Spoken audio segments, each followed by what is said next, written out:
हाँ भाई, नमस्कार। सभी मेरे प्यारे बच्चों का स्वागत है बीएससी प्रो क्लासेज में। और प्यारे बच्चों, कल का जो लेक्चर था अपना एब्स्ट्रैक्ट अलजेब्रा का, कई बच्चे कह रहे थे कि सर कल का लेक्चर क्यों नहीं आया। भैया, कल का जो लेक्चर था वो यूनिट नंबर फर्स्ट का लेक्चर नंबर 30 था, जिसमें हमने सब ग्रुप के बारे में पढ़ा था। और क्योंकि वो जरूरी था सब ग्रुप पढ़ना हमारी यूनिट नंबर सेकंड के लिए, इसलिए वो पढ़ाया था मैंने पहले। ठीक है, संडे को क्लास नहीं भी थी ना, इस चक्कर में मैंने पढ़ाया था। तो यहाँ पे सभी प्यारे बच्चों को गुड मॉर्निंग भैया। हिमांशु, दीपक, सोनल और जितने बच्चे कह रहे हैं गुड मॉर्निंग, सभी को मेरी तरफ से गुड मॉर्निंग। ठीक है प्यारे बच्चों, अब यहाँ पे आपको मैं बता दूं कि कल डायनेमिक्स का पेपर चालू होगा और इसी टाइम पे 10 से 11, सवा 11, साढ़े 11 तक आपकी क्लास चलेगी डायनेमिक्स की। फिर आपकी एक दिन डायनेमिक्स, एक दिन एलजेब्रा, एक दिन डायनेमिक्स आपकी चलती रहेगी। ठीक है, एक दो क्लास डायनेमिक्स में होने के बाद उसका भी टाइम इंक्रीज कर देंगे और 1 से 1.5 घंटे क्लास डेली उसकी हुआ करेगी, लाइव हुआ करेगी, इसी टाइम पे होगी। ठीक है, चलो भैया। तो अब जितने बच्चे हैं उनसे मेरी रिक्वेस्ट यही है कि अपने सभी प्रिय दोस्तों से बोल देना, और जितने भी लाइव देखते हैं सारे बच्चे, यूट्यूब पे वो क्लास होगी, एप्लीकेशन पे नहीं होगी, तो वो आपके पास नोटिफिकेशन पहुंच जाएगा। तो लाइव क्लास ज्वाइन कर लेना 10 से 11 के बीच, और डायनेमिक्स को शुरू से पढ़ना चालू कर देना, स्टार्टिंग से। ठीक है भैया।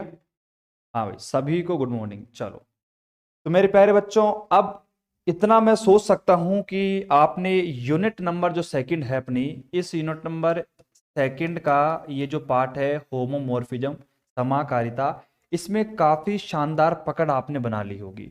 और जितने भी आपके कॉन्सेप्ट हैं, जितनी भी डेफिनेशंस हैं, अब वो सारी आपने याद कर ली होंगी। अब किसी भी कॉन्सेप्ट में, चाहे मैं नाम ले लूं समाकारिता का, अंतरकारिता का, और समाकारी ग्रुप हो गया, ठीक है, अष्टी हो गया, ग्रुप हो गया, सब ग्रुप हो गया, परम्यूटेशन हो गया, साइक्लिक ग्रुप हो गया, ठीक है, सब ग्रुप हो गया, किसी का भी अगर मैं नाम ले लूं तो आपका जवाब हाँ ही होना चाहिए, क्योंकि सब कुछ अपन पढ़ चुके हैं पहले।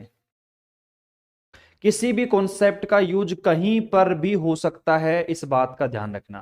पहली यूनिट में जो आपने पढ़ लिया है वो कहीं पर भी काम आ सकता है, फिर पहली और दूसरी यूनिट में जो पढ़ा है वो तीसरी में भी काम आ सकता है, और वो आएगा, आएगा वो काम। अब वो देख लेना कैसे आएगा, कब आएगा, वो बात की बात है, लेकिन काम आएगा जरूर। ठीक है प्यारे बच्चों, आपके सामने एक सवाल लिखा हुआ है, गुणन संक्रिया वाले समूह, समझ गए ना, डॉट प्रोडक्ट वाले ग्रुप के लिए G1 माइनस का 1 आयोटा माइनस का आयोटा का क्रमचय समूह, यानी कि परमुटेशन ग्रुप ज्ञात कीजिए, जो G बराबर आपके 1 ओमेगा ओमेगा स्क्वायर के साथ तुल्यकारी हो गया। अब कहने का मतलब क्या है कि यहां पर क्वेश्चंस को मिक्स कर दिया, मतलब पहली यूनिट को और दूसरी यूनिट को मिक्स कर दिया। इसने क्या बोला है, सबसे पहले तो आपसे बोला है कि क्रमचय समूह परमुटेशन ग्रुप फाइंड आउट करो, find a regular permutation group isomorphic to the multiplication group. मतलब आपका जो आइसोमॉर्फिक ग्रुप है वो भी प्रूफ करना है, लेकिन उससे पहले आपको परम्यूटेशन ग्रुप बनाना पड़ेगा। अब मुझे बताओ, यहां पर ऐसा कोई वर्ड है क्या जो आपको कंफ्यूज कर रहा है? ये कंफ्यूज कर रहा है? बिल्कुल नहीं। ये कर रहा है? बिल्कुल नहीं। ये कर रहा है क्या? ये दो नहीं है, एक ही सवाल है मेरे हिसाब से, तो इसमें देख लेना फिर आप। ठीक है, मुझे बताओ किसी को दिक्कत है? मेरे हिसाब से कोई दिक्कत नहीं है। हाँ भाई, इसमें दो सवाल आप इस प्रकार डिफाइन कर सकते हो कि पहला सवाल तो ये है कि इस जी का आपको क्रमचय समूह ये निकालना है, और फिर उसके बाद में इसको तुल्यकारी प्रूफ करना है। तुल्यकारी में क्या करते हैं क्या नहीं करते हैं, शायद आपको ये सारी बातें रट गई होंगी, बार बार बोलने से भी कोई बात मतलब याद नहीं होती है। चलो, सबसे पहले जी का मान आपको दे रखा है 1 माइनस का 1 आयोटा माइनस का आयोटा। ठीक है, हमने एक फंक्शन या फिर आप कह सकते हो एक मैपिंग डिफाइन करी है, कहां से कहां, जी से जी में। एक एफ ऑफ ए मेरे पास में एक मैपिंग है जो कि कहां से कहां तक है, आपकी जी से जी के अंदर प्रेजेंट है। एफ ऑफ ए मेरे पास जी से जी में प्रेजेंट है। ठीक है, सच दैट इसके साथ साथ में हमने ये जो आपकी मैपिंग है जी से जी में डिफाइन है, तो एक फंक्शन भी हमने डिफाइन कर दिया और वो फंक्शन आपका है F of A X is equal to A dot में एक्स।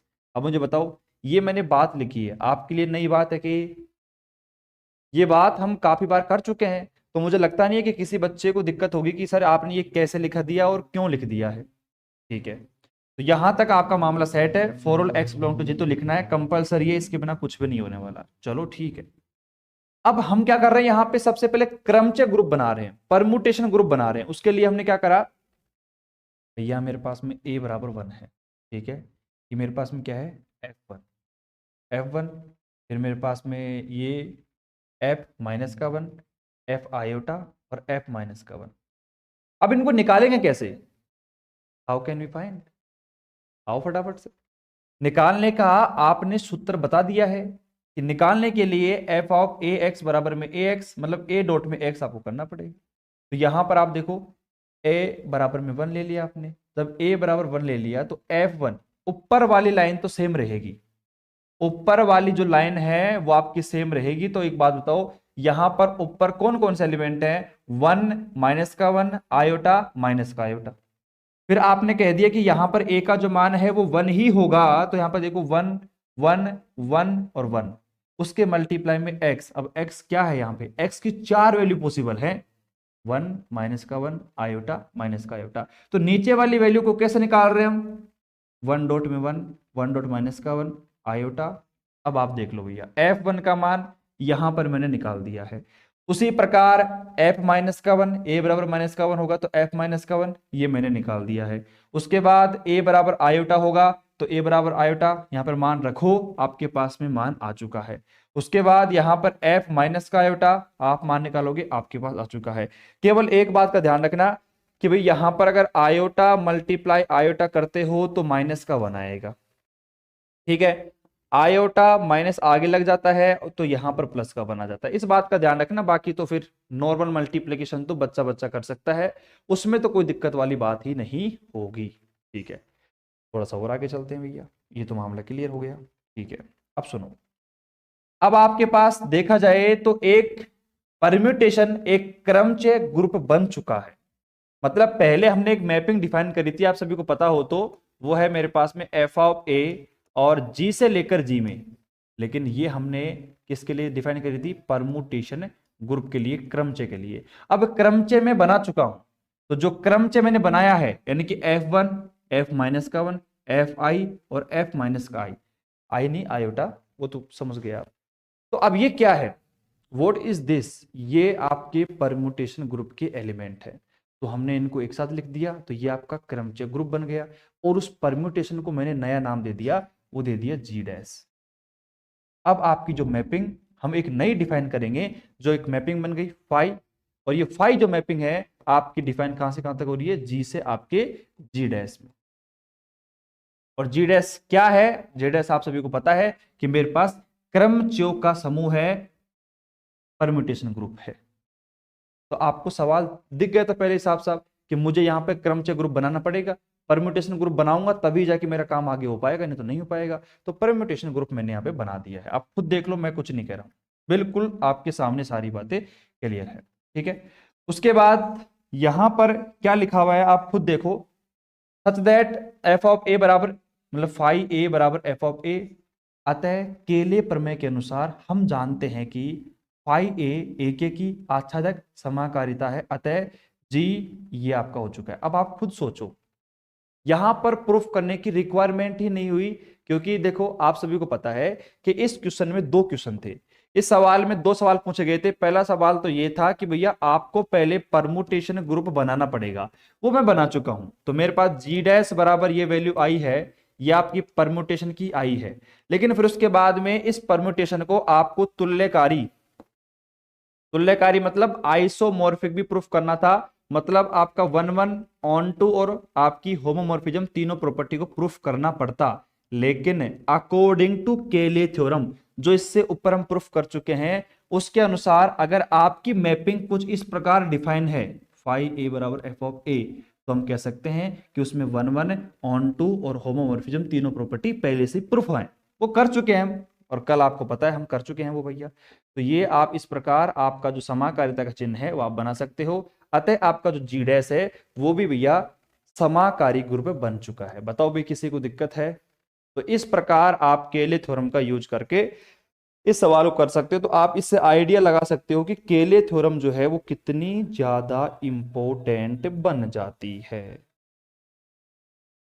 जो केले थ्योरम है वो कितनी ज्यादा इंपॉर्टेंट बन जाती है, आप इससे आइडिया लगा सकते हो। मतलब वो कहीं पर भी रात और दिन हम यूज कहीं पर उसको ले सकते हैं। तो इसलिए थोड़ा सा आप इस पे विशेष तौर पर गौर करना।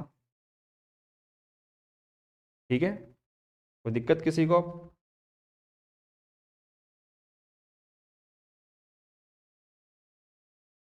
किसी को अगर कोई प्रॉब्लम है तो आप मुझे बता सकते हो अभी के अभी तुरंत।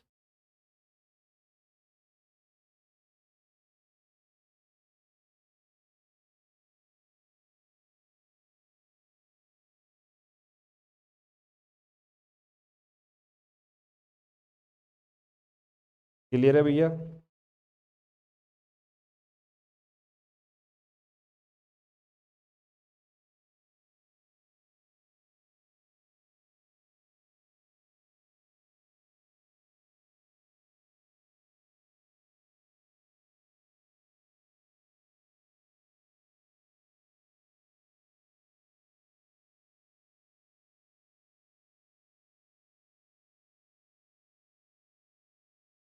चलो भैया अब थोड़ा सा हम और आगे चलते हैं। तो ये मामला अपना सेट है। जितनी हार्ड ये थ्योरम दिखेगी ना आपको, उतना ज्यादा इजी आपका स्टेटमेंट रहेगा। सर ये केले थ्योरम का क्वेश्चन, कोई क्वेश्चन फॉर्म है? अब देखो क्वेश्चन फॉर्म तो नहीं कह सकते, लेकिन हम उस प्रॉपर्टी का यहां पे यूज जरूर कर सकते हैं। ठीक है, हाँ भैया। चलो तो अब कोई दिक्कत है यहाँ पे? चलो अब यहाँ पे थोड़ा सा हम आगे चलते हैं। अब इसी प्रकार के क्वेश्चंस आपको देखने को मिलेंगे और शायद मेरे हिसाब से मामला सेट। अब देखो यहाँ पर इसमें सेकंड क्वेश्चन भी पूछा गया था क्या? यहाँ पे सेकंड क्वेश्चन क्या था जी? अच्छा अच्छा अच्छा, दो सवाल है इसके अंदर। एक तो ये अपने पास सिंपल है, वन माइनस का वन आयोटा माइनस का आयोटा, इसके साथ और भी है वन ओमेगा ओमेगा स्क्वायर। तो आपको पता है कि भाई जिस प्रकार ये सवाल किया था हमने, उसी प्रकार आपका ये सवाल होगा।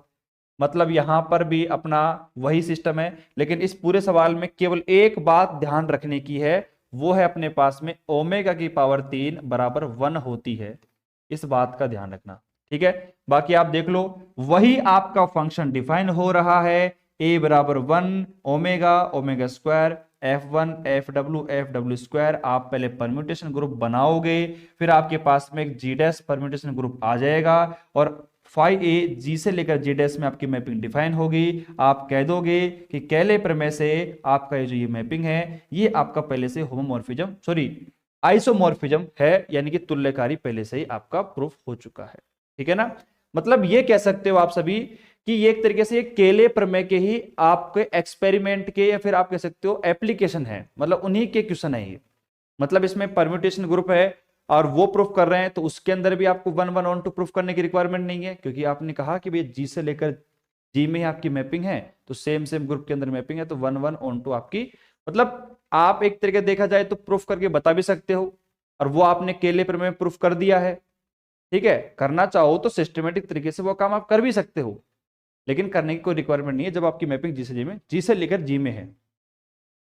ठीक है, अरे इतना तो एक्सपीरियंस आ गया होगा आपको यार, कि जब मैपिंग जी से जी में होती है तो आपको कुछ फालतू काम करने की रिक्वायरमेंट नहीं होती है। ठीक है, चलो।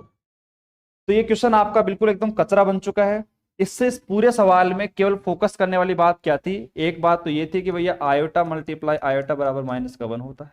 ठीक है, उसके बाद में ओमेगा की पावर 3 बराबर 1 होता है। इसके अलावा यहाँ पर एफ ऑफ ए एक्स बराबर ए एक्स, ये फंक्शन आपको डिफाइन करना था ए बिलोंग टू जी के अंदर। ठीक है, ये ध्यान में रखने वाली बात थी। और एक तीसरी बात ये थी कि भैया अगर मेरे पास में मैपिंग आपकी एफ ऑफ ए बराबर ए इस प्रकार डिफाइन है, और ये एफ ऑफ ए बोल दो, या फिर फाइव ए बराबर बोल दो, तो ये मैपिंग आपकी किसकी है? केले प्रमेय के अंदर हमने इसको यूज किया था। तो इस प्रकार आपका जी जो है ये आपका जी से जी जी डैश में आपका समाकारिता one one onto proof हो चुकी है। तो ये आपका आइसोमोर्फिक भी प्रूफ हो गया, मतलब जिसे कहते हैं अपन तुल्यकारिता, तुल्यकारी ग्रुप भी बोल सकते हैं। चलो उसके बाद हम आगे चलते हैं। अब ये सवाल क्या बोल रहा है आपसे, अब देखो, अब आप खुद सोचो सवालों को किस प्रकार मॉडिफाई किया गया है। क्वेश्चंस को मॉडिफाई करने का तरीका देखो आप एक बार, कैसे किया है मॉडिफाई। अब इस सवाल में देखो कि यदि कोई समुच्चय है, फोकस करना, ये ग्रुप नहीं है, किसी समुच्चय G बराबर 1 - 1 गुणात्मक ग्रुप है, ठीक है। अच्छा, ग्रुप बोल दिया है, मतलब पहले बोला है कि ये समुच्चय मेरे पास में है, और फिर समुच्चय बोल के बोल दिया कि भैया ये आपका गुणात्मक ग्रुप है, डॉट प्रोडक्ट के साथ में, डॉट ऑपरेशन के साथ में ये आपका ग्रुप है। और समुच्चय G डैश 0,1 + 2 ग्रुप है, तब सिद्ध कीजिए कि G और G डैश परस्पर तुल्यकारी हैं। अब देखो ये कितने नॉर्मल सवाल है, ये मतलब बेसिक से बेसिक नॉर्मल सवाल हैं, लेकिन ये सवाल अच्छे क्यों बन जाते हैं, इंपॉर्टेंट क्यों बन जाते हैं, क्योंकि इन सवालों के अंदर हमने यूनिट नंबर फर्स्ट का कॉन्सेप्ट यूज कर लिया है। अगर आप फोकस करो तो आपको यहां पे देखने को मिलेगा कि भैया चलो ठीक है, आपके पास में एक ग्रुप है G, ठीक है, वो तो सिंपल है, अपने पास 1, -1 है। लेकिन आपने कहा कि G डैश जो ग्रुप है वो 0,1 है, लेकिन ऑपरेशन कौन सा है, इसके पास तो डॉट है, लेकिन उसके पास है मॉड्यूल +2। अब बताओ, जिस बच्चे को इस मॉड्यूल +2 के बारे में पता नहीं होगा तो वो तो इस सवाल को कर ही नहीं पाएगा।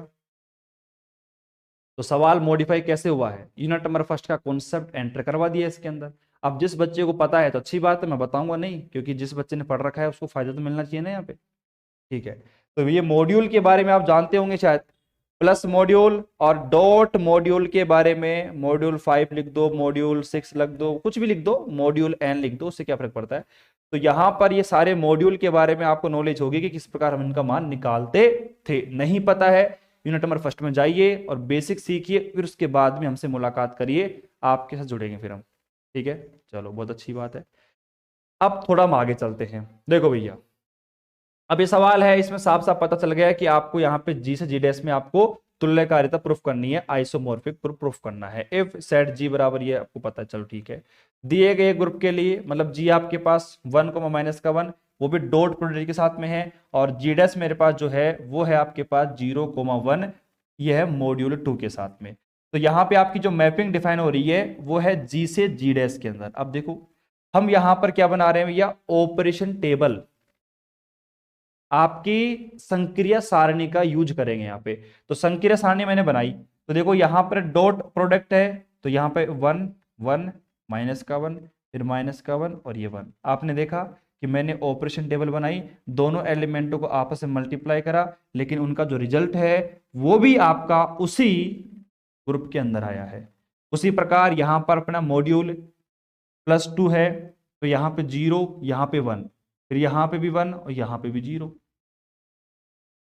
अब बहुत सारे बच्चे क्या कहेंगे कि गुरुजी यहां पर ये कैसे आ गया, ये 0 कैसे आ गया यहां पे। तो मेरे प्यारे बच्चों बता देता हूं आपको जल्दीबाजी में कि ये मेरे पास में मॉड्यूल +2 है। अब ये मैंने ऑपरेशन टेबल बनाई, ठीक है, इस ऑपरेशन टेबल को यही बनाते हैं ना फिर, हाँ भाई, ठीक है। अब एक बात बताओ, ये मेरे पास एलिमेंट है 0, 1, 0, 1। मैंने क्या करा, 0 और 0 को जोड़ा, ठीक है। मतलब ये प्लस मॉड्यूल 2 का फॉर्मूला क्या कहता है, ध्यान सुनना। हमने दोनों एलिमेंटों को जोड़ा, और जोड़ने के बाद उसमें जो 2 का भाग लगा दिया, भाग लगाने के बाद अब कई बच्चे क्या सोचेंगे कि भैया 0/2 मामला 0, लेकिन नहीं। क्यों? क्योंकि इसने क्या कहा था कि भैया जब हम किसी भी संख्या में, जैसे कि हमने कहा कि 2 का भाग हमने 0 में लगाया, कितनी बार गया, एक बार भी नहीं गया ना।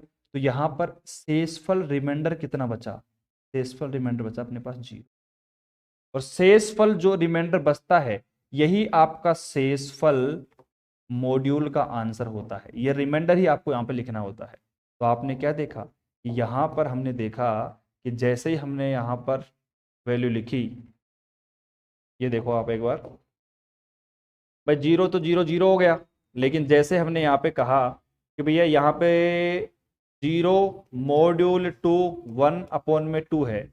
अब आप एक बात बताओ, जब 1 के अंदर 2 का भाग लगाओगे तो शेषफल कितना बचेगा, 1 ही बचेगा, क्योंकि आप साफ सी बात है, 1 में 2 का भाग नहीं जाएगा तो रिमाइंडर हमारे पास 1 ही बच जाएगा। यहाँ पर वही कहानी है, लेकिन यहां पर देखोगे ध्यान से तो यही तो सीखने वाली बात है कि गुरुजी जीरो कैसे हो गया। देखो हमारे पास में है मॉड्यूल 2 है इज इक्वल टू, यहाँ पे देखो 1 + 1 अपॉन में 2, और यहाँ पे नीचे भी 2 लगा दो। अब यहाँ पे जैसे हमने कहा कि भैया 2 अपॉन में 2, अब कई बच्चे क्या लिखेंगे 2 अपॉन में 2 मेरे पास कितनी बार भाग गया, एक बार गया, और वो यहाँ पे चुपचाप एक टिका देते हैं। अरे वही तो गलती है आप सभी की, यही तो नहीं करना है, ऑपरेशन पे फोकस करो। ये क्या है, मॉड्यूल +2 है। हमने क्या कहा था कि हम यहाँ पे संख्या में भाग लगाएंगे, 2 बार भाग मतलब एक बार भाग गया, शेषफल कितना बचा है 0, तो रिमाइंडर जो बचेगा वही तो मुझे लिखना पड़ेगा। तो यहाँ पर रिमाइंडर कितना बचा 0, तो यहाँ पर कितना आएगा 0 आएगा। बताओ किसी को दिक्कत है? साफ साफ यहाँ पर स्टार भी बना हुआ है कि इस बात पे फोकस करो कि 0 क्यों आया है। हालांकि मुझे पता है जो पढ़ने वाले बच्चे उनको पता है, लेकिन जो बच्चे अचानक से पढ़ेंगे ना यूनिट नंबर 2 को, उनको पता ही नहीं है कि मॉड्यूल प्रॉपर्टी थी भी क्या, मॉड्यूल क्या था, तो उनको पता नहीं है। लेकिन मॉड्यूल के बारे में मैंने आपको थोड़ी बहुत इंफॉर्मेशन यहाँ पे बता दी है कि भाग लगाने के बाद जो आपके पास शेषफल बचेगा ना वो आपका मॉड्यूल प्रॉपर्टी को फॉलो करता है। That simple that solve. ठीक है, चलो यहां पर ये काम हो चुका है, हमने यहाँ पे ऑपरेशन टेबल बना ली। उसके बाद यहाँ पे देखो यदि सारणी 1 में 1 को और 0 को -1 में परिवर्तित कर दिया जाए तब यह सारणी समीकरण 2 के स्वरूप में हो जाती है। If we are replace 1 to 0 and -1 to 1 in table first then it is similarly to table second। क्या कहानी कर रहे हैं ये? अच्छा अच्छा अच्छा अच्छा, अतः f एक की आच्छादक, अतः f is 1 1 and onto and समाकारिता प्रूफ हो गई। कहने का मतलब देखो मेरी बात सुनो, देखो कॉन्सेप्ट सीख लो, सीधी सी बात है। अभी तक जितने भी आपने सवाल करे ना उन सवालों के अंदर हमने क्या करा है कि किसी भी ग्रुप को लेकर काम किया है। लेकिन जब हमारे पास अगर संख्याएं आ जाएं जैसे 1 0 ये संख्याएं आ जाएं तो इन संख्याओं से कैसे निपटेंगे भाई। ग्रुप में तो हम क्या करते थे कि भैया उसमें 1 1 फंक्शन बराबर कर 1 1 प्रूफ कर देते थे, 1 1 प्रूफ करने के बाद ऑन टू प्रूफ और उसके बाद समाकारिता प्रूफ कर देते थे। लेकिन आपको पता है भैया यहाँ पर आइसोमोर्फिज्म यानी कि तुल्यकारिता प्रूफ करने के लिए पहली प्रॉपर्टी आपकी 1 1 प्रूफ करनी पड़ेगी, दूसरी प्रॉपर्टी आपके पास ऑन टू प्रूफ करनी पड़ेगी और तीसरी प्रॉपर्टी आपके पास में होमोमोर्फिज्म प्रूफ करनी पड़ेगी। ठीक है, अब आपने देखा कि भैया मुझे 1 1 और ऑन टू प्रूफ करने के लिए मैंने किया क्या कि भाई मेरे पास जो ऑपरेशन टेबल है इस ऑपरेशन टेबल को सही तरीके से बनाने के लिए इन्होंने क्या करा, इस यदि सारणी फर्स्ट में, अब मैं एक काम करता हूं पहले आपके सामने यहाँ पे सारणी बना देता हूं ताकि सारणी में जब हम कुछ परिवर्तन करेंगे तो भैया उससे हमें सीधा अंदाजा लग जाएगा कि हम कर क्या रहे हैं। ठीक है, ये 1, ये -1 -1 1, ये पहली टेबल है मेरी, और ये मेरे पास सेकेंड टेबल जो आएगी वो है अपने पास मॉड्यूल 2 0 1 0 1।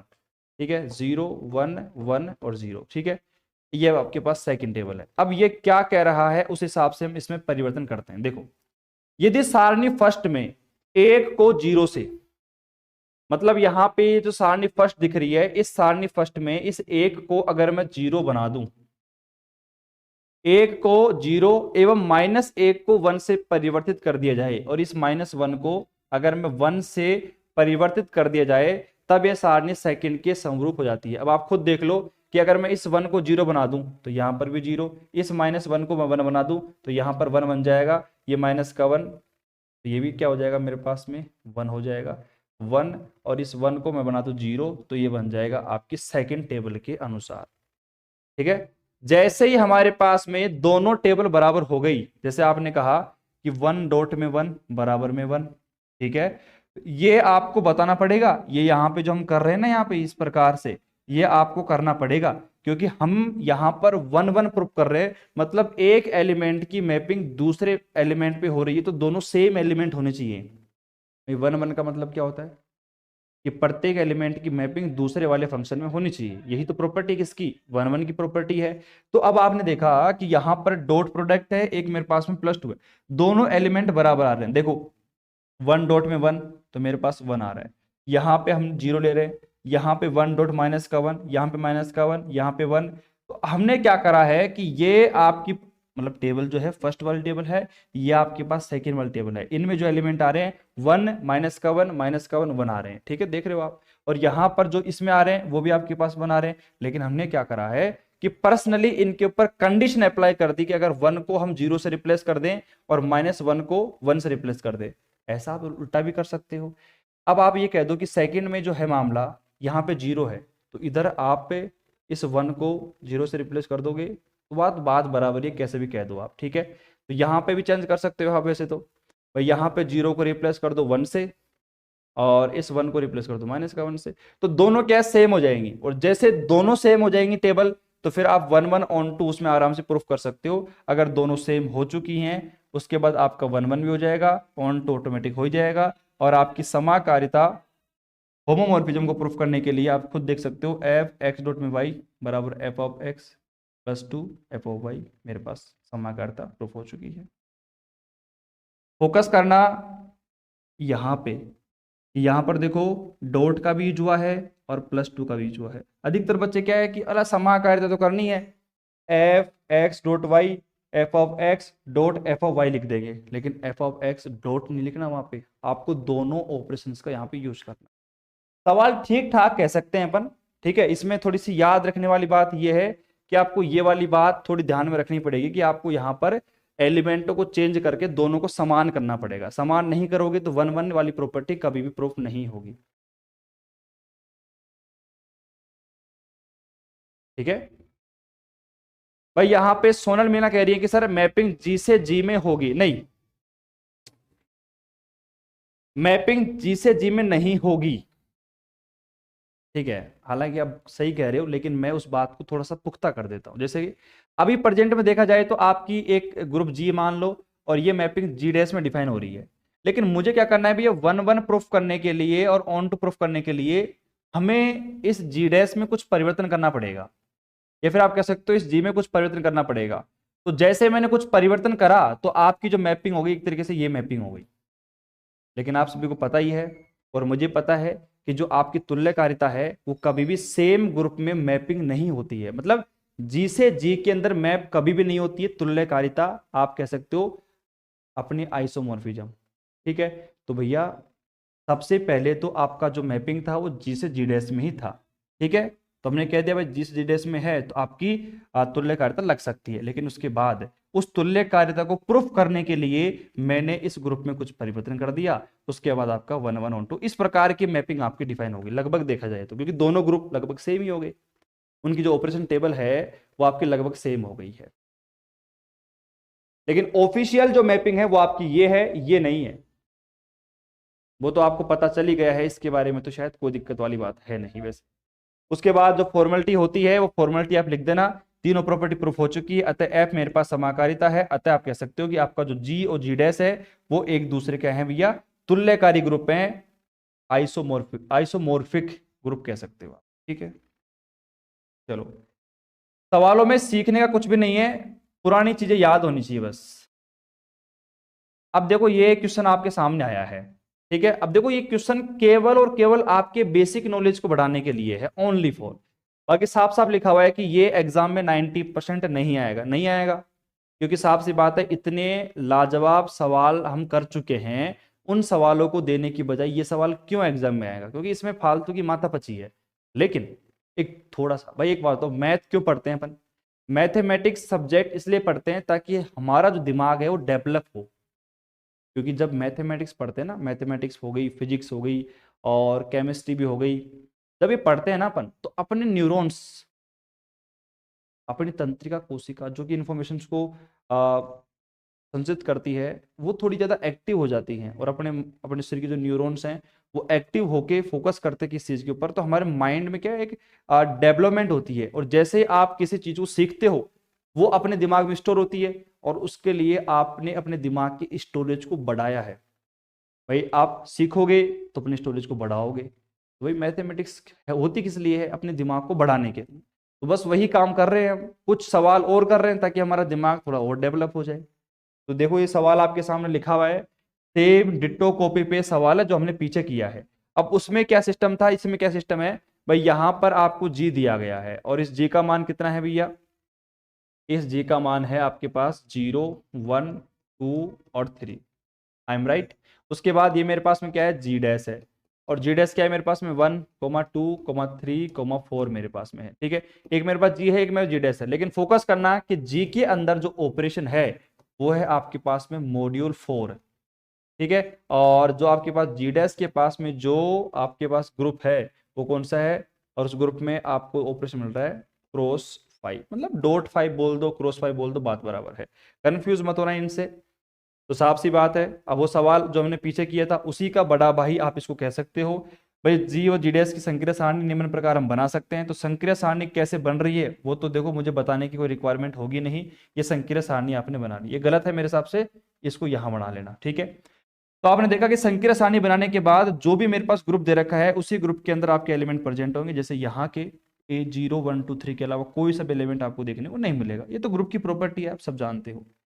ये मेरे पास में यहाँ पर भी वही सिस्टम है। ठीक है, इसके बाद हमने क्या कहा भैया, सारणी एक में मतलब इस जीरो को 1 से, 1 को 2 से, 2 को 4 से, 3 को 3 से हमने रिप्लेस कर दिया है। और जैसे रिप्लेस करोगे तभी जाके आप मतलब 1 1 और ऑन टू प्रूफ कर पाओगे। और फिर आपको पता ही है जो अपनी समाकारिता वाली प्रॉपर्टी है वो तो साफ साफ यहाँ पर प्रूफ हो ही जाएगी। मतलब आपको फोकस करना है कि अगर आपको जो ऑपरेशन दे रखे हैं ना, एक आपको दे रखा है मॉड्यूल 4, तो इधर यूज करना है आपको डॉट 4 था शायद, है ना, मॉड्यूल 5 था और डॉट 5 था, डॉट 5 था, अरे देख लेना है अपने हिसाब से यार। हाँ, डॉट तो 5 था और मॉड्यूल 4 था। तो आपको एक तरफ यूज करना है मॉड्यूल और एक तरफ डॉट, एक तरफ प्लस, ये ध्यान रखना किसमें, समाकारिता के अंदर। बाकी ऊपर का तो मामला बिल्कुल कॉपी पेस्ट है जो हम सीख के आए हैं। ठीक है, ये हो गया है। उसके बाद ये थोड़ी अच्छी थ्योरम लग रही है, इंपॉर्टेंट इसके ऊपर लगा हुआ भी है, तो इसको एक बार देख लेते हैं, समझ लेते हैं, पढ़ लेते हैं। ठीक है, एक बार सारे बच्चे कमेंट भी कर देंगे और मैं तब तक पानी वानी पी लेता हूँ। ठीक है, आप भी थोड़ा सा इसको पढ़ लीजिए एक बार और फिर उसके बाद हम थोड़ा आगे बढ़ेंगे।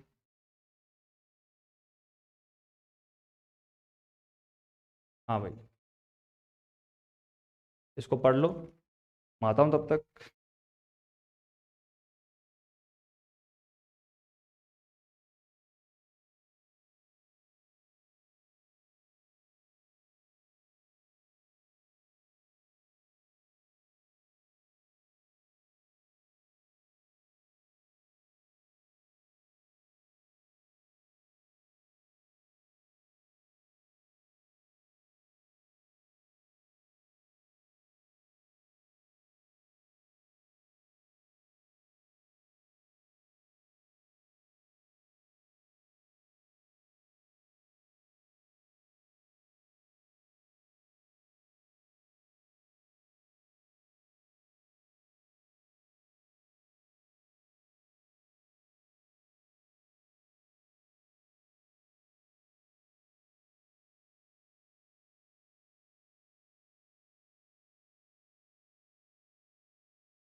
हाँ भाई, तो किसी भी बच्चे को मेरे हिसाब से कोई प्रॉब्लम तो नहीं आई है, कमेंट किसी का आया भी नहीं है।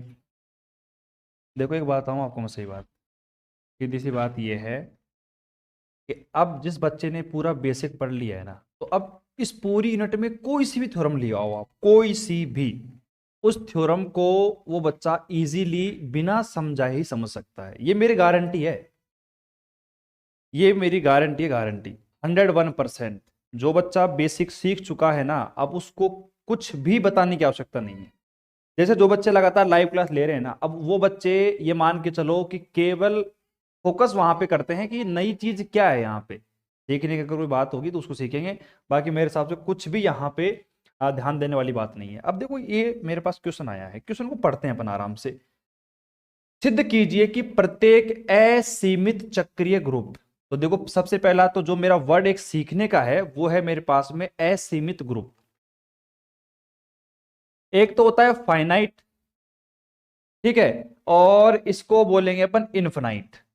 भाई एक तो असीमित ग्रुप होता है, ग्रुप नहीं है अपने पास, चक्रीय ग्रुप है, चक्रीय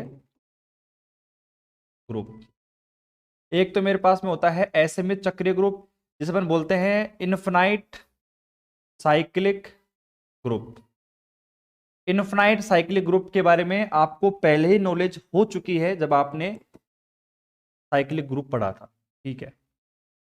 ग्रुप पूर्णांकों के योज्य ग्रुप के तुल्यकारी होता है। अब एक बात बताओ, यहां पर साफ साफ आपको हिंट भी दे दिया है कि यहां पर जो आपका ऑपरेशन होने वाला है वो है आपका प्लस, मतलब योज्य मतलब एडिशन।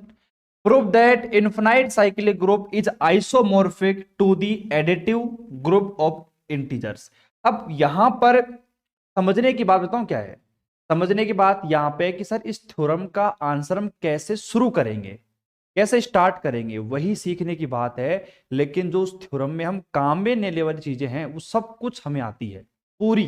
मतलब देखो इनफिनाइट, भाई एक बात बताओ, फाइनाइट और इनफिनाइट में फर्क क्या है। एक ऐसा ग्रुप जिसके अंदर फाइनाइट एलिमेंट हो, 1 2 3 4 आपका फाइनाइट ग्रुप हो गया, और एक ऐसा एलिमेंट मतलब ऐसा ग्रुप जिसके अंदर इनफिनाइट एलिमेंट्स को हम इंक्लूड कर दें, 1 2 से लेकर इनफिनाइट तक चलता जा रहा है, तो वो आपका कैसा ग्रुप बन जाएगा, आपका इनफिनाइट ग्रुप बन जाएगा। तो आपने एक इनफिनाइट साइक्लिक ग्रुप लिया है, ठीक है, इसके बारे में आपको नॉलेज है कि साइक्लिक ग्रुप कैसा था, हाँ भाई इस प्रकार बनता था, x1 मैपिंग होता था x2 पे, x2 x3 पे, इस प्रकार कुछ याद आ रहा है आपको, कुछ है याद, नहीं है तो पढ़ लेना आराम से बैठ के, ठीक है। हर एक वर्ड की डीप में स्टडी कर लो, एक भी थोड़ा ऐसे नहीं जो आपको समझ में नहीं आएगी, ठीक है। उसके बाद हमने बात करी इंटीजर्स के ऊपर, पूर्णांक संख्याओं के ऊपर। क्या होती है पूर्णांक, इंटीजर क्या होती है, 1 2 3 4, मतलब 1/2 2/3 की फॉर्म में नहीं होना चाहिए। माइनस का इन्फिनाइट टू लेकर प्लस का इन्फिनाइट, 1 2 3 4, माइनस का 1 माइनस का 2 माइनस का 3, ये आपकी इंटीजर नंबर होती है जिसे अपन आई या जेड से डिनोट करते हैं। दूसरी बात क्लियर है। तीसरी बात ये कह रहा है कि यहां पर जो ऑपरेशन यूज कर रहे हैं अपन वो कर रहे हैं प्लस वाला, और उसके लिए आपको तुल्यकारी बताना है, मतलब आइसोमॉर्फिज्म या फिर आइसोमॉर्फिक ग्रुप प्रूफ करना है। तो आइसोमॉर्फिक ग्रुप प्रूफ करने के लिए पहली 1 1 ऑन टू और होमोमॉर्फिज्म, 3 प्रॉपर्टी आपको आनी चाहिए, काम खत्म। अब इसमें सीखा क्या आपने, कुछ नया सीखा, कुछ नहीं सीखा, बट ये सीखना पड़ेगा कि इस थ्योरम का आंसर आप शुरू कैसे करोगे। बस ये एक बार सीख लो, उसके बाद में दोबारा दिक्कत आएगी नहीं आपको, ठीक है। तो ये होता है पढ़ने का तरीका। चलो, तो यहां पर हर एक वर्ड के बारे में नॉलेज अपन को है, ठीक है, हमने ये थोड़ी बहुत लैंग्वेज आपको बना दी है। अब आप देख लो कि जी बराबर, आपने कहा कि इंटीजर ग्रुप था मेरे पास में और वो भी इनफिनाइट, तो हमने जैसा उसने कहा है वैसा हमने लिख दिया है कि भाई मेरे पास में a की पावर 0, a की पावर 1, a की पावर 2 3 4 5 6 मेरे पास में है, और इधर की तरफ मेरे पास माइनस का 1 माइनस का 2 माइनस का 3। मैंने कहा ना कि इंटीजर क्या होता है, माइनस का इनफिनाइट टू प्लस का इनफिनाइट, ठीक है। तो जी बराबर मेरे पास आ गया। सर्वप्रथम हमें सिद्ध करना होगा कि भैया जो हम ग्रुप लेके चल रहे हैं, इस ग्रुप के अंदर जो भी एलिमेंट हैं वो सारे एलिमेंट कैसे हैं, डिस्टिंक्ट एलिमेंट है, भिन्न भिन्न अवयव हैं। अब ये थ्योरम्स आपने 1 2 बार पहले भी करी है, आपको पता हो तो, क्योंकि साइक्लिक ग्रुप में प्रॉपर्टी है या फिर कोई से भी ग्रुप की प्रॉपर्टी मान लो कि भैया हमारे पास जो भी एलिमेंट आएगा ना वो सारे एलिमेंट कैसे होने चाहिए, डिस्टिंक्ट होने चाहिए, अलग अलग एलिमेंट होने चाहिए। तो यहां पर बस देखा जाए ना, अगर देखा जाए तो नॉर्मल ग्रुप की अगर मैं बात करूं, जैसे कि आपका एक नॉर्मल ग्रुप है, तो उस नॉर्मल ग्रुप में जितने भी एलिमेंट आएंगे ना वो सारे एलिमेंट डिस्टिंक्ट ही हैं, भिन्न भिन्न ही है। क्योंकि आपने देखा है कि हमने बहुत सारे क्वेश्चन पहले कर लिए जिन क्वेश्चनों के अंदर हम मतलब ये बताते हैं कि हाँ भाई ये ग्रुप है आपका, तो इसमें हम ये प्रूफ नहीं करते हैं कि इसमें एलिमेंट भिन्न भिन्न है। लेकिन आपके मन में एक क्वेश्चन जनरेट हुआ, आपने ये कहा कि गुरुजी एक बात बताओ, यहां पर हम इस ग्रुप जी के अंदर एलिमेंटों को अलग अलग क्यों बता रहे हैं, अलग अलग क्यों बता रहे हैं। क्योंकि यहाँ पे ग्रुप तो दे रखा है, और ग्रुप कोई सा भी हो, उस ग्रुप के अंदर आपके एलिमेंट तो डिस्टिंक्ट होंगे ही होंगे ना, क्योंकि अगर कोई एलिमेंट एक समान आ गए तो फिर हमारे पास में तो ग्रुप बनेगा ही नहीं। भाई कॉन्सेप्ट को पकड़ो। मैंने क्या कहा कि ग्रुप मेरे पास में है, और ग्रुप की प्रॉपर्टी ये कहती है कि आपके सारे एलिमेंट अलग अलग होंगे। ये ग्रुप में पहले ही बता रखा है। अब यहां पर आप ये कह रहे हो कि सबसे पहले वो चेक करेंगे कि उनके अंदर जो एलिमेंट आ रहे हैं वो सारे अलग अलग हैं। ये क्या बात हुई?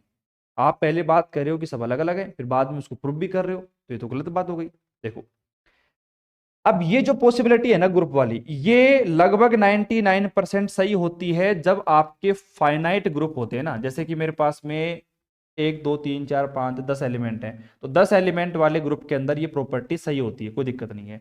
लेकिन जैसे हमारे पास बात आती है इनफिनाइट ग्रुप की, असीमित साइक्लिक ग्रुप या ग्रुप कोई सा भी हो, तो उसके अंदर जब बात आती है ना, तो वहां पे इनफिनाइट एलिमेंट होते हैं ना, तो इनफिनाइट एलिमेंटों के अंदर हमें थोड़ा बहुत कंफर्म हो जाए, हम ये चेक कर लें कि हाँ भाई इसमें जो एलिमेंट आ रहे हैं वो सारे अलग अलग हैं, उसके बाद हम थोड़ा सा सेटिस्फाइड हो जाएंगे कि हाँ भाई ये अलग अलग हैं, तो ये आपका एक अपरिमित या फिर आप इनफिनाइट साइक्लिक ग्रुप उसे सही तौर पर ठहरा सकते हो। अभी केवल हमने इसको ग्रुप माना, तो हम इसमें चेक कर लेते हैं कि भैया ये अगर सारे एलिमेंट अलग अलग हैं तो हम ये कन्फर्म हो जाएगा। क्योंकि यार इनफिनाइट जब आपके एलिमेंट होंगे तो वहां पर क्या है कि बताना पॉसिबल नहीं है कि सारे अलग अलग है कि नहीं है, इसलिए वहां पर हमें चेक करना पड़ता है।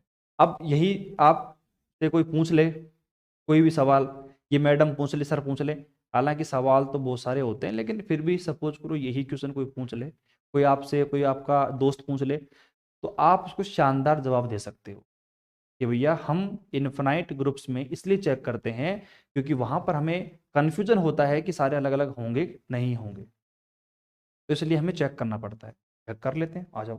कई बार चेक कर चुके हो आप। चेक करना बड़ी बात नहीं है, लेकिन चेक क्यों कर रहे हैं यह है बड़ी बात। चेक करना कोई बड़ी बात थोड़ी है, चेक तो अभी 2 मिनट में कर देंगे हम अलग अलग, लेकिन भैया चेक क्यों कर रहे हैं वो है सबसे बड़ी बात। चलो ठीक है, तो यहां पर आपको पता है कि जितने भी एलिमेंट होते हैं उनको डिस्टिंक्ट प्रूफ करने के लिए हम उसको कॉन्ट्राडिक्शन विरोधाभास द्वारा सिद्ध करते हैं। यदि संभव है तो माना, we prove it's by contradiction, if possible let it possible, तो हम मानते हैं कि मेरे पास देखो, अब ये आपने बहुत बार देखा होगा कि यही कंडीशन हम लेके चलते हैं। हमने क्या माना है, मतलब यहाँ पे क्या है कि थोड़ा दिमाग अपना कॉन्सेंट्रेट के साथ बोर्ड पे देखोगे ना, फोकस रखो सामने, तो पूरी बात आपके दिमाग में सेट हो जाएगी। देखना एक बार हमने क्या माना है क्या नहीं माना है, एक एक बात को नोट कर लो आप एक बार। देखो हमने क्या माना है, सर्वप्रथम हमें सिद्ध करना है कि जी में सभी अवयव भिन्न भिन्न हैं, इसको हम विरोधाभास द्वारा सिद्ध करते हैं। यदि संभव है तो माना, first we prove that all elements are distinct. First we prove that मतलब हमें ये सिद्ध करना है कि पहले सारे एलिमेंट अलग अलग हैं। अरे मैं बच्चों की तरह इसलिए बोल रहा हूँ ताकि आपको समझ में आ सके, ठीक है। We prove it's by contradiction let it possible, यदि संभव है तो माना। हमने ये माना कि भैया ए की पावर आर बराबर ए की पावर एस। अब देखो मुझे एक बात बताओ, मुझे एक बात बताओ कि यहां पर मुझे प्रूफ क्या करना है, मुझे सिद्ध करना है कि भैया सारे एलिमेंट अलग अलग होते हैं। लेकिन अगर मैथमेटिक्स की भाषा में बात करूं तो इस बात को हम बताएंगे कैसे, इसको हम जाहिर कैसे करेंगे? आओ इसको जाहिर करेंगे ऐसे कि भैया ए की पावर अगर आर है और अगर ए की पावर एस है, तो ये दोनों आपस में बराबर नहीं होने चाहिए। यही प्रॉपर्टी होती है डिस्टिंक्ट प्रॉपर्टी, जिसे हम कहते हैं अलग अलग प्रूफ कर रहे हैं। तो यही तो करना है मुझे। लेकिन मैंने क्या कहा कि इसका जो आंसर है मैं दूंगा कॉन्ट्राडिक्शन के साथ में, विरोधाभास के साथ में। और जैसे ही मैं कॉन्ट्राडिक्शन है विरोधाभास यहां पर लेके आऊंगा, तो मैंने क्या करा, अगर पॉसिबल है तो माना, अगर संभव है तो माना कि मेरे पास ए की पावर आर जो है वो ए की पावर एस के बराबर है। ये मैंने माना है और ये मुझे प्रूफ करना है। आओ भैया चेक कर लेते हैं। अब मैंने यहाँ पे साफ साफ बोल दिया कि जो आर का जो मान है ना ये एस से बड़ा होना चाहिए यहाँ पे, ठीक है। हमने क्या करा, दोनों तरफ ए की पावर माइनस का एस और ए की पावर माइनस का एस से मल्टीप्लाई कर दिया। यहाँ पर देखो ए की पावर आर माइनस का एस, आधार समान है, बेस समान है, इनकी पावर्स ऐड कर देंगे, ऐड कर दी मैंने आर माइनस का एस। इज इक्वल टू, यहां पर भी वही कंडीशन है, एस माइनस का एस। अब आपको पता है यहां पर एस माइनस का एस मतलब जीरो, ए की पावर जीरो मतलब आइडेंटिटी एलिमेंट। और आप सभी को पता है कि ए की पावर एन बराबर में ई। अगर मेरे पास किसी की भी पावर कुछ भी हो और बराबर में अगर मैं आइडेंटिटी एलिमेंट ले आता हूं, तो मैं लेके चलता हूं आपको साइक्लिक ग्रुप की डेफिनेशंस के अंदर। वहां पर हमने ऑर्डर ऑफ ए डिफाइन किया था कि मेरे पास अगर किसी भी एलिमेंट की पावर कुछ भी करने पर 1 2 3 4 कुछ भी कर दो, लेकिन बराबर में अगर ई आ जाता है, तो भैया ए की पावर एन बराबर में ई। तो ये एन जो होगा मेरे पास में, ये ऑर्डर ऑफ ए कहलाएगा। बार बार बोलने से कोई मतलब नहीं है, आपको पता है ये बात, ठीक है, अगर आपने ईमानदारी से पढ़ा है तो ठीक है, हमने इस डेफिनेशन को यहाँ पे लिख दिया है। तो मैंने चुपचाप देखो, ए की पावर आर माइनस एस बराबर में ई, कहने का मतलब क्या हुआ, order of A less than equal to R minus का एस। तो आपने देखा कि भाई ऑर्डर ऑफ ए एक परिमित संख्या है, मतलब यहां पर आप देख सकते हो कि ऑर्डर ऑफ ए जो मेरा आया है, तो मैंने देखा कि भैया मैंने क्या करा, ऑर्डर ऑफ ए का निकाला। अब इस ऑर्डर ऑफ ए का मैंने मान निकाला तो कितना आया, आर माइनस का एस। अब आपने पहले ही बोल दिया था कि आर का मान एस से ज्यादा है। तो सपोज करो यहां पर आर का मान 10 है और एस का मान 9 है, तो मेरे पास वैल्यू आई 1। तो मेरे पास ऑर्डर ऑफ ए कितना आया है, 1 आया है। अरे यार ये तो बात बिल्कुल गलत हो गई, क्यों? क्योंकि हमने जो ग्रुप माना था वो कैसा है, आपके पास अपरिमित ग्रुप है, इनफाइनाइट ग्रुप है। यहां तो फाइनाइट आ रहा है भैया। अगर मेरे पास ऑर्डर ऑफ ए फाइनाइट आ चुका है, तो आपका ऑर्डर ऑफ जी भी परिमित आ गया, नेट आ गया, जो कि असत्य है, इट इज रॉन्ग। अतः हमारे द्वारा मानी गई परिकल्पना गलत है। अतः जितने भी एलिमेंट हैं, मतलब ये वाली बात ऑटोमेटिक प्रूफ हो गई है। अब आपको अगर थोड़ा सा कंफ्यूजन दूर करना है, तो आप अपने दिमाग को यहां पर लगाइए कि हमने इस थ्योरम में किस बेसिक प्रॉपर्टी का यूज किया है, मतलब किसके आधार पर हमने ये बात प्रूफ करी है। हमने ये प्रूफ करी है भैया किस बात पे, फाइनाइट और इनफाइनाइट। हमने दो एलिमेंट लिए, ए बराबर ए की पावर आर, ए की पावर एस। दोनों एलिमेंटों को लेकर हमने प्रूफ कर दिया कि ऑर्डर ऑफ ए जो होगा वो ए या फिर आर माइनस का एस होगा, और आर माइनस का एस कोई परिमित वैल्यू मेरे को मिल जाएगी। ऑर्डर ऑफ ए अगर फाइनाइट आ चुका है, तो आपका जी का जो एलिमेंट है, अगर उसकी ऑर्डर फाइनाइट है, तो ऑर्डर ऑफ जी जो मेरे पास में वो भी कैसा आ गया, परिमित आ गया। जबकि ऐसा हो ही नहीं सकता, क्योंकि जो जी की कोटि है, जी का ऑर्डर है, वो तो भैया इनफाइनाइट आपको क्वेश्चन में दे रखा है ना। ये तो गलत हो गया कि हमारे द्वारा जो माना था ना, हमने ए की पावर आर बराबर ए की पावर एस जो माना था वो गलत है। इसका मतलब ए की पावर आर बराबर नहीं है किसके, ए की पावर एस के। तो यही तो मुझे प्रूफ करना था। तो मेरा पहला काम ये हो गया कि हमने सारे एलिमेंटों को डिस्टिंक्ट प्रूफ कर दिया, उनको अलग अलग प्रूफ कर दिया है, ठीक है। चलो भैया प्रूफ कर दिया है तो बहुत अच्छी बात है, तो ये हमने काम कर दिया है। अतः अब हमें सिद्ध करना है कि जी कोमा स्टार पूर्णांकों के योज्य ग्रुप जेड कोमा प्लस के लिए क्या है भैया, आपका तुल्यकारी है। तो यहां पर आप देख सकते हो कि मेरे पास में ये चीज आपको प्रूफ करनी है। तो मेरे पास में जो मैपिंग डिफाइन है, F of G comma star से जेड कोमा प्लस, मतलब ये मैपिंग है। इस मैपिंग के लिए आपको क्या प्रूफ करना है भैया, तुल्यकारी, मतलब 1 1 ऑन 2 और समाकारिता। फटाफट से देख लो भैया। और यहां पर जो फंक्शन डिफाइन किया गया है, तो आपको पता है कि जिस प्रकार आपका ग्रुप था, इंटीजर ग्रुप था, उसमें एलिमेंट कैसे थे, ए की पावर 1, ए की पावर 2, ए की पावर 3। तो यहाँ पे हमने फंक्शन डिफाइन किया है, वो हमने डिफाइन करा यहाँ पे एफ ऑफ ए की पावर एक्स बराबर में एक्स। ये फंक्शन ही है सबसे इंपॉर्टेंट। अगर ये फंक्शन के बारे में आपको पता चल गया ना, तो समझ लो कि हमारा काम हो चुका है पूरा। और ये फंक्शन आया कैसे है, हमने इसको लिखा कैसे है, क्योंकि आपने देखा कि हमारा जो ग्रुप जी था, उस ग्रुप जी के अंदर जो एलिमेंट लिखे गए थे वो ए की पावर 0, ए की पावर 1, ए की पावर 2 इस प्रकार लिखे गए थे। तो उसी को ध्यान में रखते हुए हमने इस फंक्शन को यहाँ पर लिखा है। जैसे आपने इस फंक्शन को देख लिया, ठीक है, उसके बाद हमने सबसे पहली प्रॉपर्टी आती है समाकारिता। हमने कोई दो एलिमेंट माने, ए की पावर एक्स, ए की पावर वाई, जो कि जी में बिलोंग करते हैं। हमने कहा कि भैया ए की पावर एक्स बराबर एक्स है, ए की पावर वाई बराबर वाई हो जाएगा। हमने यहाँ पर उन दोनों की वैल्यू को मतलब रख दिया। तो एफ ऑफ ए की पावर एक्स स्टार ए की पावर वाई, इधर जाओगे आप तो यहाँ पे देखो एफ ऑफ ए की पावर एक्स प्लस वाई, दोनों को अलग अलग कर लो तो ये मेरे पास क्या आ जाएगा, देखो एफ ऑफ ए की पावर एक्स प्लस का वाई। अब सुनो, जैसे आपने कहा कि भाई एफ ऑफ ए की पावर एक्स बराबर एक्स, एफ ऑफ ए की पावर वाई बराबर वाई। एक बात बताओ, अगर मैं एफ ऑफ ए की पावर एक्स प्लस का वाई करूंगा तो ये भी किसके बराबर आएगा, एक्स प्लस का वाई के बराबर आएगा। तो बस मैंने यही तो लिखा है, इस वैल्यू की जगह मैंने ये लिख दिया। उसके बाद आपको पता है कि यहाँ पर एक्स का मान एफ ऑफ ए की पावर एक्स है, वाई का मान एफ ऑफ ए की पावर वाई है। लेकिन सबसे बड़ी बात जो मेरे दृष्टिकोण से नजर करने वाली बात है, फोकस करने वाली बात है, वो ये है कि आपकी जो मैपिंग डिफाइन की गई थी वो मैपिंग थी जी कोमा स्टार से जी कोमा प्लस के अंदर। तो मेरे प्यारे बच्चों फोकस करना यहां पे कि देखो ये मेरे पास में एफ ऑफ ए की पावर एक्स है, बीच में स्टार आ रहा है, ए की पावर वाई है, इज इक्वल टू है आपका एफ ऑफ ए की पावर एक्स और बीच में है प्लस का चिन्ह और एफ ऑफ ए की पावर वाई। अब आप खुद देख लो कि यहां पर बीच में किसका चिन्ह आ रहा है, प्लस का आ रहा है और यहां पे स्टार आ रहा है। तो ये फोकस ये करना कि जब तुल्यकारी ग्रुप में आप इस साइड वाला लेके चलते हो तो इस साइड में फोकस करना और उधर वाला जो चिन्ह है वो क्या आ रहा है उस पर फोकस करना। तो आपका ये समाकारिता प्रूफ हो चुकी है। उसके बाद में 1 1 प्रूफ करने के लिए दोनों फंक्शंस को आप बराबर प्रूफ कर देते हो। तो यहां पर ए की पावर एक्स बराबर ए की पावर वाई और अच्छा तक ऑन टू प्रूफ करने के लिए अब यहां पर देख लो आपको ऑन टू प्रूफ करना पड़ रहा है क्योंकि यहां पर दोनों अलग अलग ग्रुप हैं। तो आपको पता है ऑन टू प्रूफ कैसे किया जाता है, आप इसको आराम से देखो।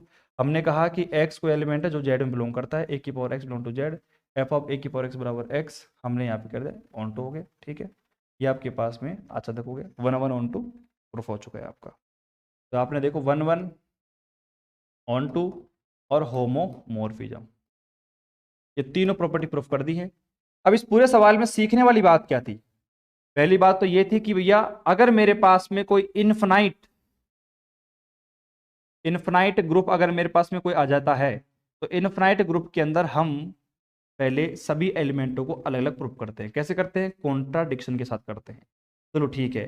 दूसरी बात ये थी कि भैया मेरे पास मैपिंग थी स्टार से कहाँ पे, प्लस में। तो यहाँ पे अपन को समाकारिता 1 1 और ऑन टू। मुझे पता है कि भैया 99% बच्चों को कहीं पर दिक्कत नहीं आई होगी, लेकिन ये जो प्रॉपर्टी आती है ना अपनी, ये प्रॉपर्टी आती है ऑन टू वाली प्रॉपर्टी, इस प्रॉपर्टी में फिर भी बच्चों को दिक्कत होगी। बच्चे सोच रहे हैं कि सर पता नहीं इसमें क्या किया है और ये ऑन टू प्रूफ हो गया। मतलब लेट फॉर ईच, सभी के लिए x belong to z then there exist a की power x belong to g such that f of a की पावर x बराबर x। तो ये क्या करा हमने ऐसा कि यहां पर ये मामला बराबर आ गया और ये ऑन टू प्रूफ कैसे हो गया। ठीक है, सोनल कह रहे हैं कि सर ग्रुप में थ्योरम तो एक जिसमें फाइनाइट एलिमेंट थे बट वहां आपने प्रूफ किया था कि एलिमेंट डिस्टिंक्ट हैं। ठीक है, और सर बस एक कंफ्यूजन है कि ऑन टू प्रूफ करते हैं, बस वही तो कह रहा हूं मैं। ऑन टू कैसे प्रूफ करते हैं ना, यही बच्चों को दिक्कत होगी क्योंकि ऑन टू का बच्चों को कॉन्सेप्ट ही समझ में नहीं आता कि वो करते कैसे। ठीक है, सोनल कह रही है कि सर एक थ्योरम, अब देखो कई स्पेशल थ्योरम जो हमने पीछे करीबी होंगी जिसमें हमने डिस्टिंक्ट प्रूफ किया है, तो कोई बात नहीं भैया, करा दिया तो बहुत अच्छी बात है। लेकिन आपको ध्यान ये रखना है कि जहां पर इन्फिनिट ग्रुप आएगा ना तो वहां पे तो आपको तो करना ही करना है। तो ये कॉन्सेप्ट तो क्लियर है, लेकिन देखो एसपी ने साफ साफ बोल दिया है कि गुरुजी हमें तो ये बता दो कि ये ऑन टू कैसे करते हैं। मुझे पता है कि ऑन टू की कहानी बच्चों को समझ में नहीं आती है। जब मैं पढ़ता था तो मेरे टीचर जो है वो बिल्कुल सिंपल तरीके से हाँ भाई लिख दिया और चले गए।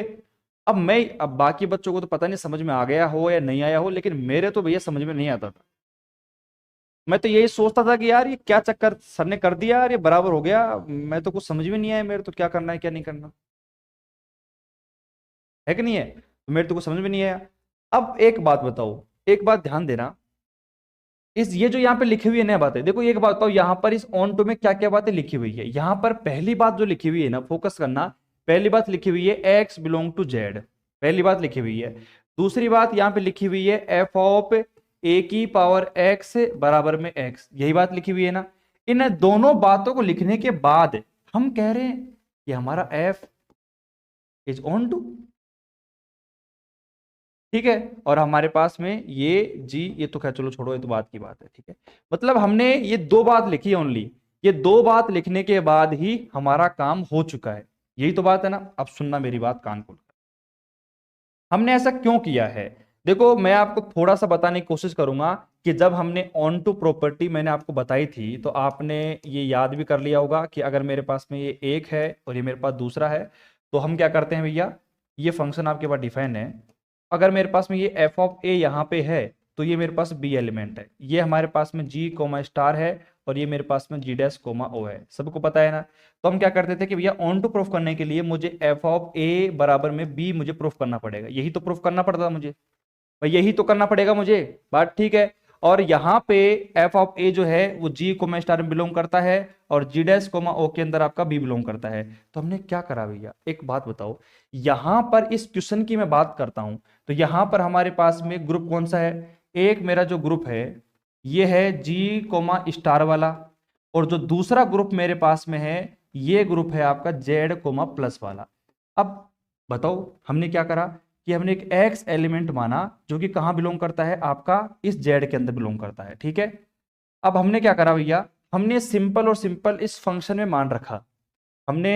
अब भैया आपको पता है भाई फंक्शन हमने डिफाइन किया हुआ है कि एफ ऑफ ए की पावर एक्स बराबर, तो हमने इस फंक्शन में मान रखा जो हमने मान के चले थे। यहाँ पे हमने देखा एफ ऑफ ए की पावर एक्स बराबर में एक्स, तो बताओ मुझे प्रूफ क्या करना था, मुझे यही तो प्रूफ करना था। अब आप खुद देख लो ना, मैं कुछ नहीं कह रहा, मतलब ये जो मेरे पास में एफ ऑफ ए की पावर एक्स है ये तो बिलोंग कर रहा है आपके जी को में स्टार के अंदर और ये जो आपका एक्स एलिमेंट है ये बिलोंग कर रहा है आपके जेड को में प्लस के अंदर, तो दोनों बराबर हो गए आपस में, यही तो प्रूफ करना था।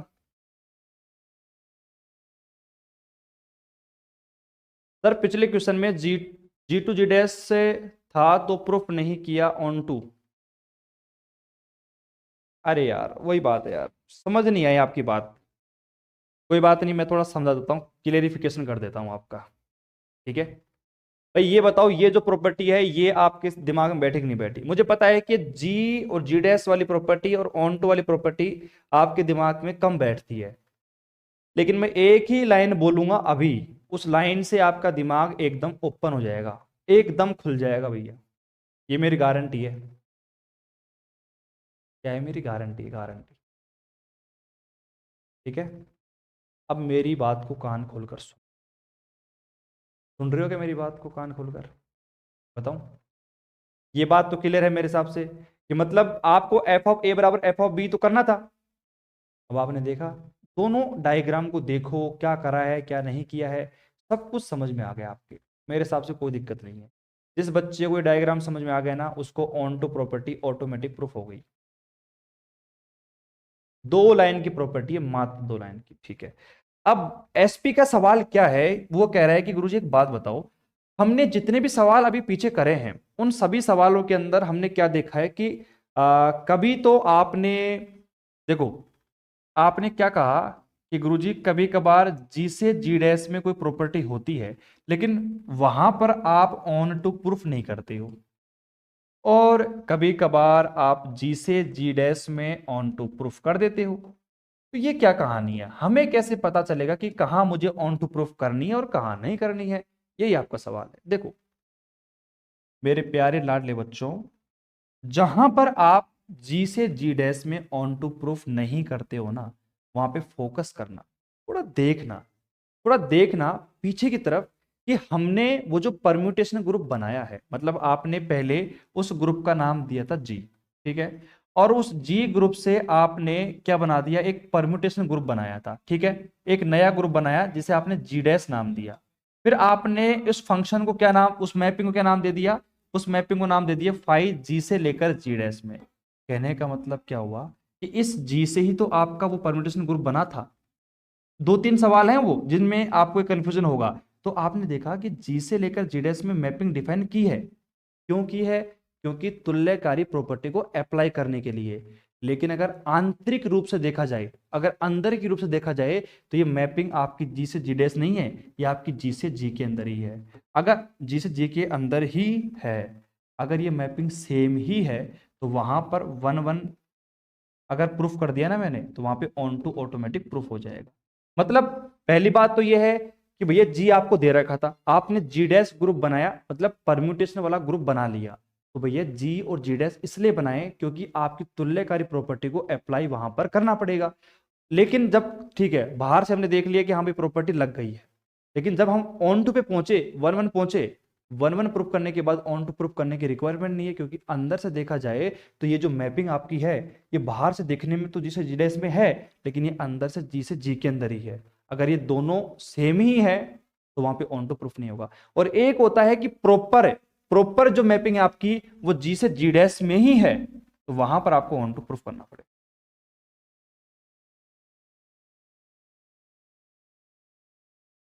ठीक है, चलो। तो सोचना इस बात के ऊपर, हालांकि अगर आपके दिमाग में ये बात नहीं बैठती है, ठीक है, मेरे भी बहुत दिनों बाद बैठी थी, तो इसलिए कोई दिक्कत वाली बात नहीं है। दिमाग में तब बैठेगी जब आप 4 से 5 बार 6 बार थ्योरम्स को रिवाइज करोगे, लिख लिख के प्रैक्टिस करोगे, तो आपका दिमाग ऑटोमेटिक कह देगा अच्छा यहाँ पे ऑन टू प्रूफ करना है, यहाँ पे नहीं करना। वो दिमाग आपका ऑटोमेटिक कह देगा। लेकिन आप डायरेक्ट छलांग मत मारो। अगर आप ये सीखना है, बाकी सीखने कोई ज़्यादा रिक्वायरमेंट है नहीं, लेकिन सीखना चाहते हो ना तो प्रैक्टिस करनी पड़ेगी आप। ठीक है, डन है मामला, कोई दिक्कत नहीं है। तो अब आप सभी से मेरी रिक्वेस्ट ये रहेगी कि कल अपनी डायनेमिक्स की क्लास स्टार्ट होगी, तो जितने मैक्सिमम बच्चे हो सकते हैं कॉलेज के ग्रुप में सबको बता दो, जग जाओ, अब पढ़ना चालू कर दो। मानते हैं सीईटी की तैयारी कर रहे हो आप सभी, लेकिन मत करो, बीएससी पढ़ लो, आप फायदे में रहोगे। अब मतलब तैयारी तो ऐसे थोड़ी कर रहा हूँ मैं छोड़ दो, तैयारी करो लेकिन बीएससी को भी चालू कर दो, क्योंकि यार जिसके लिए आपने 5-6 महीने लगातार तैयारी करी है तो वो पढ़नी करनी पड़ेगी ना आपको। इसलिए कोई बात नहीं, तैयारी कर लो बीएससी की। ठीक है, चलो आज के लिए इतना ही। अब मिलते हैं अपन नेक्स्ट वीडियो में। और आज देख सकते हो क्लास अपनी 1 घंटे से ऊपर हुई है। अब डेली क्लास अपनी 1 घंटे सॉरी 1.5 घंटे हुआ करेगी, क्योंकि जैसे कल डायनेमिक्स चालू कर देंगे तो डायनेमिक्स आपकी वही कल तो लगभग 40-50 मिनट की क्लास रहेगी, लेकिन धीरे धीरे धीरे डायनेमिक्स में टाइम बढ़ा दूंगा और लगभग 1 से 1.5 घंटे की क्लास आपकी डायनेमिक्स की हुआ करेगी। तो फिर डायनेमिक्स की एक दिन डायनेमिक्स की, एक दिन एलजेब्रा, डायनेमिक्स एलजेब्रा चलती रहेगी अपनी। तो 1.5 घंटे की जब क्लास होगी, अब देखो मैं बताऊं आपको सही बात, बात ऐसी है कि जब एक दिन में 2 क्लास रखते हैं ना अपन एलजेब्रा डायनेमिक्स, तो क्या फिर प्रॉपर तरीके से अरेंज नहीं हो पाती है। फिर या तो डायनेमिक्स ही ले लो या फिर एलजेब्रा ले लो। इसलिए क्या है कि पढ़ेंगे प्रॉपर, क्लास लंबी हो जाए क्या फर्क पड़ता है, कनेक्टिविटी के साथ पढ़ते रहो आराम से, कोई दिक्कत नहीं है। ठीक है, चलो भैया, कोई दिक्कत किसी को? ठीक है, कल मिलते हैं इसी टाइम पे डायनेमिक्स के पेपर के साथ। यूट्यूब पे पढ़ाएंगे भैया, ठीक है, यूट्यूब पे पढ़ाएंगे, यूट्यूब पे। तो आ जाना सारे बच्चे, टाइम पे ही आ जाना।